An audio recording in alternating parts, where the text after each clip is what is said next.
Hey everybody, Miles G here. Today is Friday and you are watching Gays of the Week.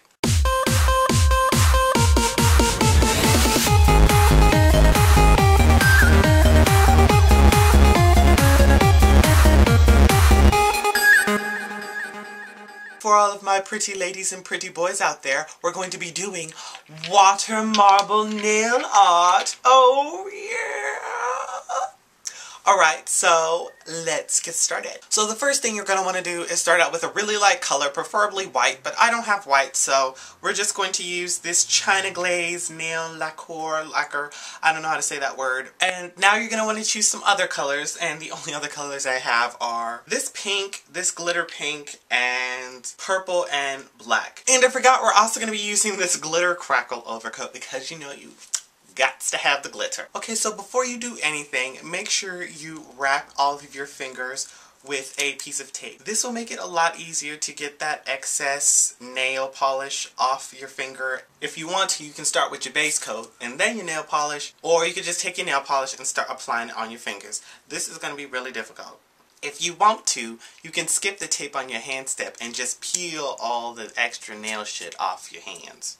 Okay, so you know what? I had a vision, and that vision was messed up nails because of this tape. So I think I'm going to take this tape off, even though I just spent like 15 minutes trying to put this shit on, and now I'm going to be... Okay, so after you finish with your base coat, you're going to start with your nail polish.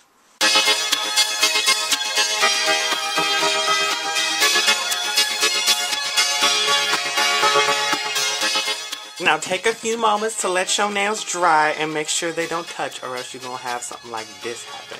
And this is not cute. And now you're going to want to take a bowl of water at room temperature. Take some colors, and I think we are going to use, this color, and then we're going to use a black color. Okay, so you have to be really fast with this, or else it won't work.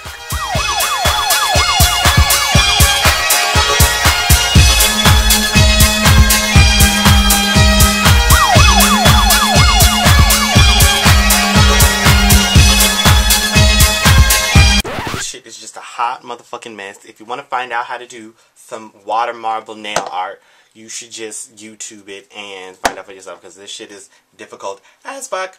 So, with that being said, this has been my how to fail. Let's get straight to the questions. Okay, so here we have my friend. Tell everybody what your name is. Hello, my name's Ryan. Hi, Ryan. So, what are you currently doing in your life, Ryan? I am currently a student at UMKC. That's University of Missouri, Kansas City. Hey. I am studying biology, and I currently work at Armani Exchange. You fancy. That is fancy. Doesn't, Scott live somewhere over there, too? Yeah, I hear that Scott lives over here. We have, a bunch of friends in common on Facebook. Hi, Scott. Okay, Ryan, so are you ready to do the questions? I was born, baby, ready. That's the spirit. Okay. Okay, so our first question comes from Ryan, and Ryan asks, are we our own worst enemies? Are you?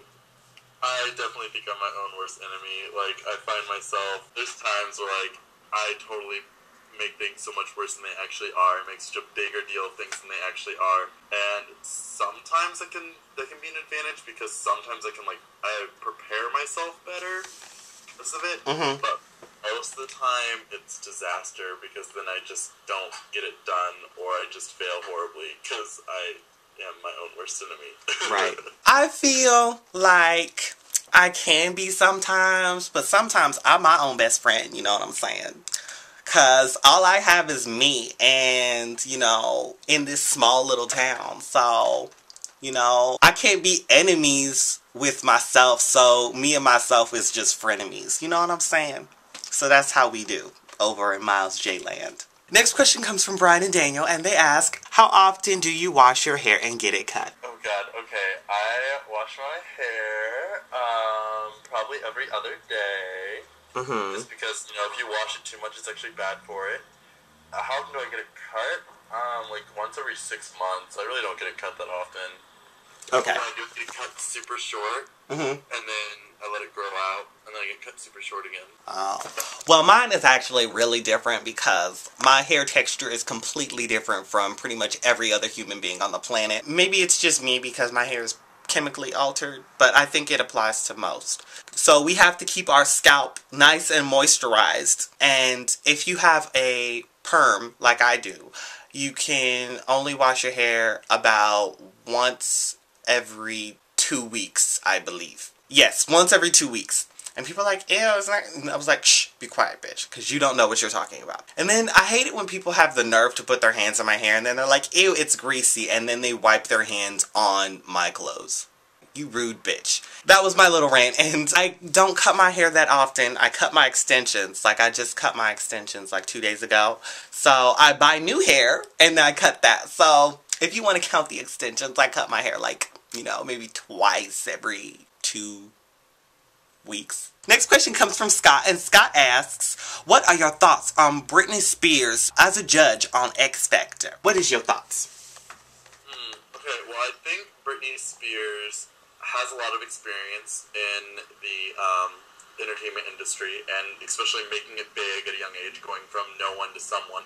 So I think it's appropriate that Britney Spears would be a judge on X Factor. Yeah. And especially, I think, being in the music industry for as long as she has been, she should have an ear for talent, I would argue. Well, I'm not gonna lie, when Britney Spears had her meltdown, I was like, oh my god, she's so sad, and then she came back like a whore. And I was like, what the fuck are you doing? You have like kids and shit. Shouldn't you be singing about like something else besides fucking? I was like, okay. But then I watched recently this interview about Britney, and it was like when she was only 20 years old, and she was on Oprah. And I was like, oh, this is the Britney I fell in love with. And I'm starting to like her again, I'm not gonna lie. So if she comes back on X Factor, and she's actually speaking from her mind and not from her, you know, her little bodyguard people aren't speaking for her, I think it would be a much more enjoyable experience because, you know, it'll be coming from her mouth, not some corporation. You know what I'm saying? Okay. So next question comes from Roland, and Roland asks, if your life was a movie, what would it be called? What would it be called? If my movie was if my life was a movie, what would it be called? Deep sea diving. Going under. It's undercover. I don't know. What would the rating be? R. It's not for the little ones. What about you? Well, I think my movie would be called, I can't say Pretty in Pink, because that's already been taken. So, Prettier in Pink. How about that? My movie would be called The Diary of a Fabulous Black Woman. And it would probably be rated like PG-13. The Diaries of a Black Geisha. And it would be PG-13, and I would be played by Halle Berry. I think it would be a good movie. It would be a really touching, heartfelt movie. But, okay, so now I have to come up with a question. Do you have a question?